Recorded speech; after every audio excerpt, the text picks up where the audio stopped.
Hey y'all, Crafty Coder Dual Sport Maps. I was busy working on the remote last night and wanted to show off a couple new features. So here we go.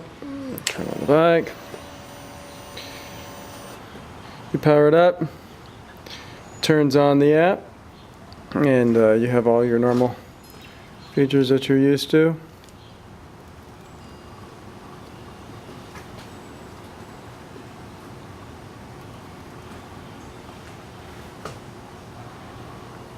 And new is from outside of the app, you can turn on the music.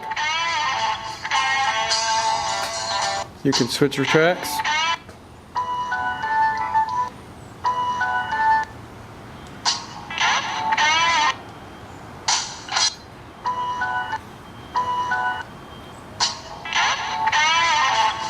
And obviously volume.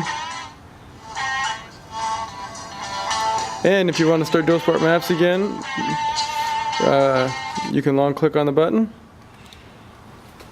and the app starts back up. And you can have control over the map again.